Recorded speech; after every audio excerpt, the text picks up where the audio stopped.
इसका अब राजनीतिक पहलू भी जरा हम समझ लेते हैं, क्योंकि इस पर सियासत भी डेफिनेटली बात निकली है तो दूर तलक जाती हुई दिखाई दे रही है। और अनिल जी, मैं सबसे पहले आपके ही पास आना चाह रहा हूं, क्योंकि सबसे पहले इस पूरे मामले पर जो सर्वे हो रहा है, पूरी जो सरगर्मी देखने को मिल रही है, उस पर ओवैसी सामने आए। उन्होंने क्या बयान दिया वो भी आपने सुना, और यह भी कहा कि जब तक नफरत की पूरी खिलाते रहेंगे तब तक उनको मालूम है, यानी कि प्रधानमंत्री नरेंद्र मोदी को, कि जो वोटर्स है उसको कोई फर्क नहीं पड़ेगा, उनको कोई पॉलिटिकल नुकसान नहीं होगा।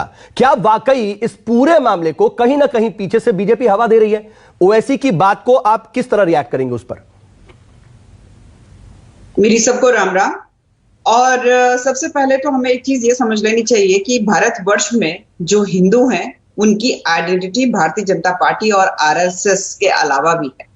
हर बार जब ये बात, ठीक है कि भारतीय जनता पार्टी जो है, हिंदुओं को जो प्रताड़ित किया गया, जब से मैं तो कहूंगी कि हिंदुओं को प्रताड़ित ना केवल मुसलमानों ने किया, ना केवल ईसाइयों ने किया, पर नेहरूवियंस यानी कांग्रेसियों ने भी किया, और उसका खामियाजा हम आज तक भुगत रहे हैं। भारतीय जनता पार्टी आज उनकी अगर आवाज बनती है तो हर हिंदू को भारतीय जनता पार्टी से जोड़ दिया जाता है, आरएसएस से जोड़ दिया जाता है। मैं केवल इतना कहना चाहती हूँ कि इस देश में रहने वाला हिंदू जो है वो बीजेपी और आरएसएस के अलावा भी उसकी अपनी आइडेंटिटी है। विश्व में ऐसा उदाहरण कहीं आपको मिलेगा कि एक मंदिर यानी श्रृंगार गौरी जी का जो मंदिर है, वहां पर बड़ी मेहरबानी कर साल में एक बार जो चैत के जो नवरात्रे होते हैं, चतुर्थी को वहां पर महिलाएं जाके दर्शन कर सकती हैं। उसकी 3 दीवारें मस्जिद की हैं और 1 दीवार मंदिर की है। ये लोग कहते हैं कि हम बुत प्रस्ती को नहीं मानते हैं और मंदिर की दीवारें मस्जिद की हैं। ये कौन सा, मैं कहूंगी कौन सा न्याय है यहाँ पर? अगर जैसे शुरुआत में बताया भी गया था कि ज्ञान वापी का अर्थ होता है ज्ञान का कुआं। लिंग पुराण में मंदिर के दक्षिण वापी यानी ज्ञान वापी के पानी को पीने से मुक्ति मिलती है, और स्कंद पुराण में लिखा हुआ है कि इसके जल से संध्या वंदन करने से ज्ञान प्राप्त होता है यानी उत्पन्न होता है। ये दोनों पुराणों में ये हिंदुओं से जुड़े हुए हैं, तो इसमें मस्जिद का क्या काम है? यहाँ पर नंदी जी का मुंह देखा है आपने किस तरफ है? अंदर कमिटी किस लिए जा रही थी? रिलीजियस कैरेक्टर को जानने के लिए। कोर्ट का ऑर्डर, ये भी भारतीय जनता पार्टी से जोड़ रहे हैं। जहर की खेती, नफरत की खेती कौन उगा रहा है? ओवैसी जैसे नेता। भारतीय जनता पार्टी ने ना कभी इस तरीके की राजनीति की है, ना करेगी, परंतु हाँ, अगर जाति की जाएगी तो उसके लिए आवाज जरूर उठेगी। नरेंद्र मोदी जी का, मेरे प्रदेश उत्तर प्रदेश में योगी आदित्यनाथ जी का बारंबार ये आप लोग उंगली उठाते हैं कि ये एक रिलीजियस कम्युनिटी के खिलाफ काम करते हैं। आप मुझे बता दीजिए, कोरोना का काल चला है, क्या योगी आदित्यनाथ जी ने जो भी सुविधाएं दी उत्तर प्रदेश के वासियों को, क्या जाति और धर्म देखकर दी है? जो भी योजनाएं आई हैं, चाहे वो केंद्र की रही है, चाहे वो राज्य की रही है, क्या जाति और धर्म देखकर दी गई है? बारंबार विक्टिम कार्ड क्यों खेला जाता है? हिजाब की बात होती है तो खड़े हो जाते हैं विक्टिम कार्ड लेकर कि जो हिजाब है वो विक्टिम है और जो भगवा है वो विलियन है। पूरे उदाहरण बता दीजिए। यहाँ पे मेजॉरिटी पॉपुलेशन जो है वो हिंदुओं की है और शताब्दियां लग जाती है। राम जी को अपना मुकदमा लड़ना पड़ता है, आज की तारीख में शिव जी को अपना मुकदमा लड़ना पड़ रहा है, ये कहने के लिए ये स्थान हमारा है। ऐसा उदाहरण लेकिन अनिला जी, ये बात भी तो तथ्य है ना, ये भी तो एकदम सीधे तथ्यपरक बात है ना कि 1991 का वर्ष पैक्ट है, उसमें स्थिति को क्लियर कर दिया गया है। 1947 से पहले की जो भी स्थिति थी वैसी बनी रहेगी, और अयोध्या का मसला अपवाद था, उस पर भी फैसला आ चुका है, राम मंदिर बन रहा है। अब इसको लेकर के अगर बात आ रही है, और जैसा कि प्रभाकर कह भी रहे हैं कि एक पक्ष के मन में कहीं ना कहीं शंका है कि इसी तरीके से जब मामला कोर्ट में गया, इजाजत मांगी गई, उसके बाद क्या हुआ? देखिए, ऐसा तो क्या इस तरीके से, क्योंकि आप भी जानते हैं डिप्टी सीएम ही बार बार मथुरा का भी जिक्र करते हैं, बार बार बीजेपी की तरफ से कहा भी जाता है कि हाँ ठीक है, अयोध्या तो झांकी है और काशी मथुरा बाकी है। क्यों आखिर इंस्टिगेट किया जाता है फिर इन चीजों को? क्यों आखिर टूल दिया? क्या मतलब है? मैंने तो शुरुआत में कहा कि मेरे देश के जो हिंदू हैं उनको मार न केवल मुसलमानों की पड़ी, ना केवल ईसाइयों की पड़ी, पर इन नेहरूवियंस की भी पड़ी। 1991 का वर्शिप एक्ट जो लेकर आ गए, basis of religious worship act जो लेकर आ गए, भाई क्यों लेकर आ गए?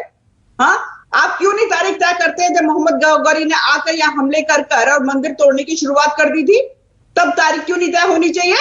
1947 ही क्यों तय होना चाहिए? 1947 में जब भारत के 2 टुकड़े हो, नहीं, उसमें तो एक सीधी सी बात ये भी हो सकती है ना, इसके पीछे तो रीजन ये भी हो सकता है ना अनिला जी कि आपसी सद्भाव बना रहे, माहौल ना खराब हो, क्योंकि ऐसी स्थितियां देश ने देखी और दंश झेले हैं। बिल्कुल, दंश झेले हैं। ये जो नेहरूवियन माइंडसेट है ना, इसी की वजह से दर्द झेले हैं। 1947 में जब भारत के दो टुकड़े हो गए थे, किसके आधार पे हुए थे?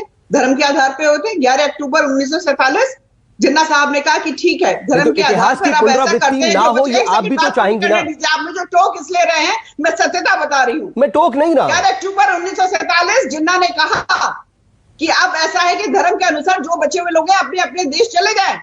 12 अक्टूबर 1947 नेहरू जी प्रेस कॉन्फ्रेंस करते हैं, नहीं बिल्कुल भी नहीं, जो मुसलमान है यहां पर ही रहेंगे क्योंकि विश्व में जो है एक हमारी छवि अच्छी नहीं जाएगी। ठीक है, ये उनकी विचारधारा थी, ये सोच थी, पर अब तुष्टीकरण इतना करने लग जाएंगे कि इस देश में जो हिंदुओं का अधिकार था, हिंदुओं की जो अपनी पूजा स्थली थी, उसके बारे में भी आवाज उठा सकते हैं। जब अलविदा नमाज हुई है वहां पर ज्ञानवापी मस्जिद में, उतनी भीड़ नहीं थी। हाँ, जुम्मे की नमाज तो सैकड़ों लोग वहां पर खड़े हो गए, कमेटी को आंसर नहीं करने दे रहे। ये देश इस तरीके से चलेगा कि कोर्ट कुछ कह रहा है वो भी नहीं सुना जाएगा। ठीक है अनिला जी, मैं इस पर जवाब दे लेता हूं। पार्टी करा रही है। ठीक है, पवन राव साहब आप बताइए, कोर्ट की प्रोसीडिंग है और इसका कानूनी पहलू भी अच्छी तरह से समझा भी दिया प्रभाकर मिश्रा ने, उसके बावजूद आप इस तरह की बात आकर करना, मुसलमानों को दबाया जा रहा है, उनको टारगेट किया जा रहा है, नफरत की राजनीति हो रही है। असल में तो आप ही तो उकसा रहे हैं और कोई पॉलिटिकल पार्टी नहीं आई और कोई पॉलिटिकल लीडर सामने नहीं आया, लेकिन आप सामने आ गए, इस तरह की बात कर दी। क्या जरूरत थी? नहीं सऊद साहब, देखिए हम यहाँ पर नफरत की बात नहीं करने आए, हम इस देश के कानून की बात करने आए हैं। अनिला जी ने बहुत सारे जो है स्टेटमेंट दिए हैं, बहुत सारे बिंदुओं को रखे हैं, बिल्कुल सही बात है। बीजेपी और आरएसएस ही नहीं है, इसके लिए कांग्रेस जिम्मेदार है। कांग्रेस ने आरएसएस को पैदा किया और आरएसएस ने जो है भारतीय जनता पार्टी को पैदा किया। कांग्रेस ने ही इस देश में धर्म के नाम पर नफरत फैलाने का काम किया है।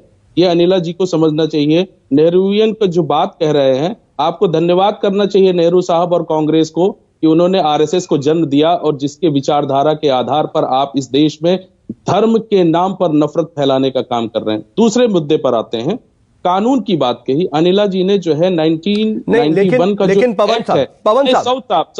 सऊद साहब देखिए, मैं जो कहना चाह रहा हूं, 1991 के एक्ट को लेके अनिला जी ने खारिज किया कि ये एक्ट जो है सही नहीं है।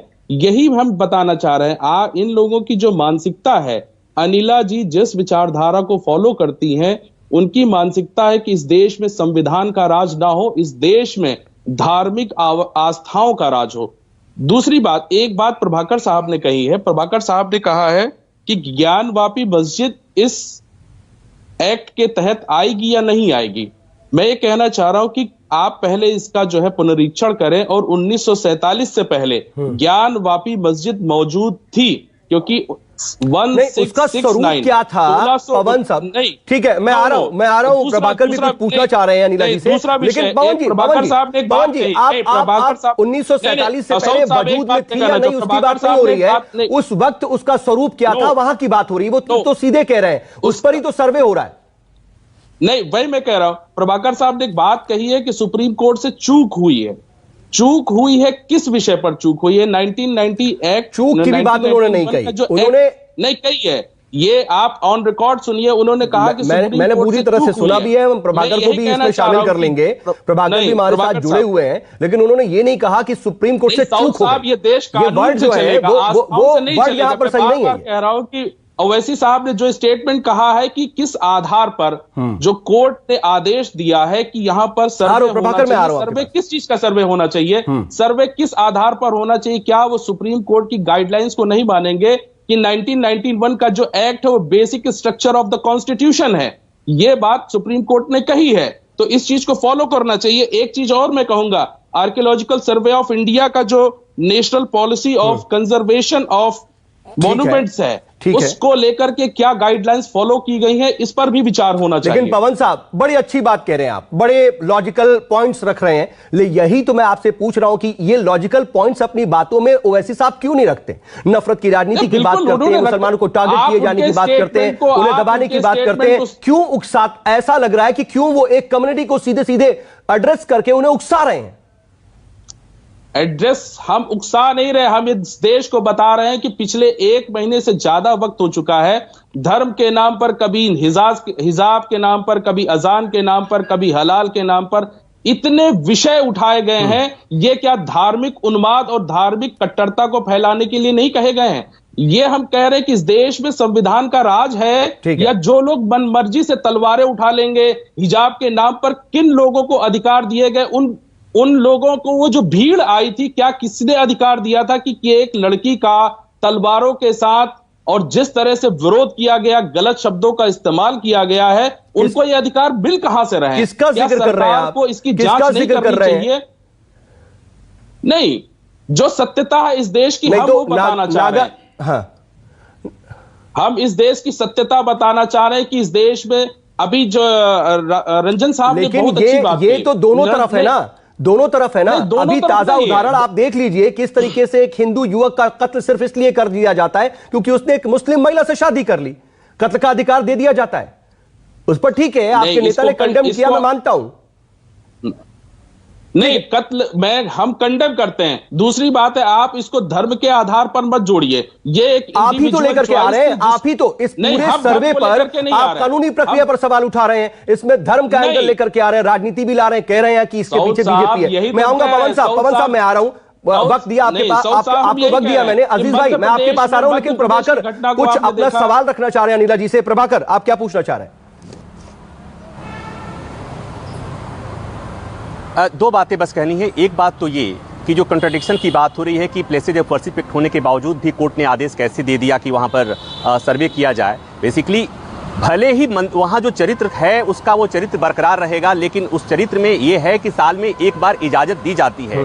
तो क्या उस इजाज़त को और बढ़ाया जा सकता है? नियमित पूजा पाठ की इजाज़त दी जा सकती है या नहीं दी जा सकती है? प्लेसेज ऑफ वर्शिप एक्ट ने नहीं रोका है, पहली बात। और अनिला जी से एक मेरा सवाल ये है कि अगर प्लेसेज ऑफ वर्शिप एक्ट इतना खराब है, उससे देश के हिंदू उनकी धार्मिक मंदिरों से और उनके अतीत के मंदिरों से वंचित किया गया है, या पूजा पाठ के अधिकार पर अगर कुठाराघात है, तो इतने दिन से सरकार आई है, अदालत के फैसले का इंतजार क्यों? प्लेसेज ऑफ वर्शिप एक्ट एक कानून है, सरकार बहुमत में है, उस कानून को सरकार निरस्त क्यों नहीं कर देती? बस इतनी सी बात है कि सरकार को आगे बढ़कर, ये सरकार के अख्तियार है, सरकारें ऐसा करती आई हैं, सरकार चाहे तो कर सकती है। दिक्कत कहाँ है अनिला जी? क्यों नहीं सरकार इस पर आगे बढ़कर? अनिला जी, अगर आप बहुत शॉर्ट में इसका जवाब दे पाए, क्योंकि अजीज भाई के पास भी जाना मुझे जल्दी से। साहब, मैं यही कहना चाह रहा हूँ, ईश्वर करे कि जो प्रभाकर जी की इच्छा है वो हर एक हिंदू की इच्छा है आज की तिथि में, भारतवर्ष में।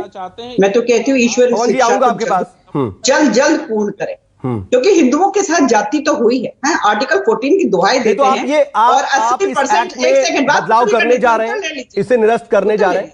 उत्तर ले लीजिए पूरा। आर्टिकल 14 की दुहाई देने वाले जरा से ये भी देख लिया करें कि मजार से या किसी और से, क्योंकि 1993 में माइनॉरिटी जवाब आ जाए। मैं बहुत देर से आपको पूरा वक्त दिया है। सऊद साहब गलत वन ठीक है, नहीं 14 पर आप क्वेश्चन मार्क कर रहे हैं, समय जाया हो रहा है। अजीज भाई के पास अभी मैं जा भी नहीं पाया हूं, जल्दी से अनिला जी जवाब शॉर्ट में रखिए प्लीज। कहना चाह रही हूँ कि बिल्कुल 1991 रिलीजियस वर्शिप एक्ट जो है हिंदुओं के साथ जाति वाला एक्ट है। ओके, जो ट्रिपल तलाक को पलट दिया गया था, जो कानून आया था ट्रिपल तलाक को, राजीव गांधी अजीज भाई देखिए यहाँ पर, ठीक है अनिला जी, मैं फिर ठीक है आपके पास आऊंगा। आपकी बात आ गई, आपने कह दिया कि ये ज्यादती है, और डेफिनेटली अगर आपका ये एक इसको लेकर के ये एंगल है तो आगे क्या हो सकता है हम समझ सकते हैं। अजीज भाई, इस पूरे मामले को किस तरीके से देखा जा रहा है, धार्मिक एंगल से या फिर सियासी एंगल इसमें ज्यादा है? और अनिला जी तो कह रहे हैं कि 1991 के वर्शिप एक्ट में शायद आने वाले वक्त में इशारा कर रही है कि बदलाव हो सकता है या फिर उसे हटाया जा सकता है। भाई सऊद भाई, शुक्रिया, आपने मुझे चलते चलते वक्त दिया। देखिए, दो तीन बातें हैं। अभी लगातार मैं सारे पैनलिस्ट की बात को बड़ी गंभीरता से सुन रहा था। दो तीन बातें ये हैं, अभी प्रभाकर जी ने भी बहुत विस्तार से कोर्ट की बात को रखा है। मैं एक बात बताना चाहूंगा कि देखिए, यह मामला कुछ नहीं है। ये मामला सिर्फ क्या है, एक राजनीतिक हवा देने का मसला है और बाकी कुछ नहीं। जब एक कानून आ गया, पार्लियामेंट में कानून पारित हो गया, सुप्रीम कोर्ट ने अपना वर्डिक्ट दे दिया अयोध्या मामले में, तो आखिर इतना विवाद क्यों? क्या सुप्रीम कोर्ट से बड़ा कोर्ट जिला अदालत है? पहला सवाल। क्या सुप्रीम कोर्ट और पार्लियामेंट से बड़ा आज बीजेपी के जो नेता हैं वो लगातार बयान दे रहे हैं, वो बड़े हैं? नहीं। हम जानना चाहते हैं कि आज बीजेपी जो 2 सीटों से उसका जो सफर स्टार्ट हुआ वो 350 तक कैसे पहुंचा? राम के नाम पर पहुंचा। बाबरी मस्जिद के मामले को इस कदर तूल दिया गया और आज वो इस मुकाम पर पहुंच गई, यानी उस खेती को वो काट रही है। नहीं तो अगर वो ट्राइड एंड टेस्टेड फार्मूला है तो फिर उस पर आगे क्यों ना बढ़ा जाए? सबको लंबा वक्त दिया है सऊद भाई, ये तरीका नहीं, हमें कंप्लीट करने सवाल भी पूछता रहा हूं, हम नहीं बात कर पाएंगे तो आप मुझसे सवाल करिए। नहीं प्लीज, चूंकि उसके पास आज के डेट में कोई मुद्दा नहीं है, महंगाई चरम पर है, बेरोजगारी चरम पर है, कानून व्यवस्था लचर है उत्तर प्रदेश से लेकर पूरे देश में।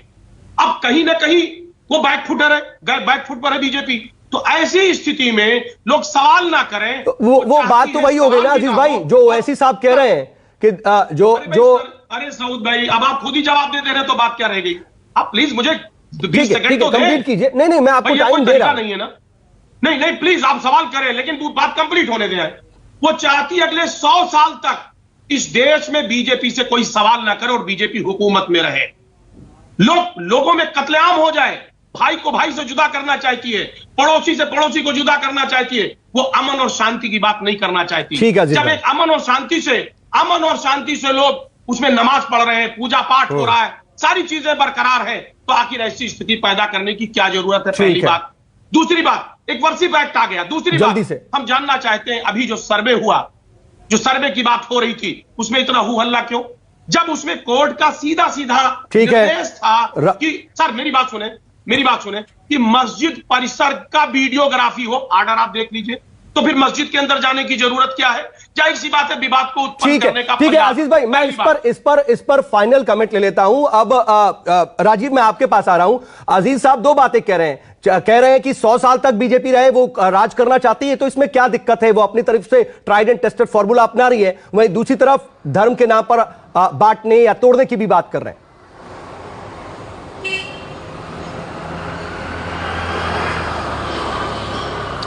देखिए सऊद, एक बार जब अयोध्या विवाद था और उसको जब बहुत सारे चुनाव, बहुत सारी सरकारें आई और गई, बहुत सारी पार्टियां ऊपर गई और नीचे आई, बहुत नेता ऊपर गए और नीचे आए, तो एक बार लगता था कि इस पर एक बार फैसला आ जाएगा तो फिर देश में इस तरह की बातें खत्म हो जाएंगी।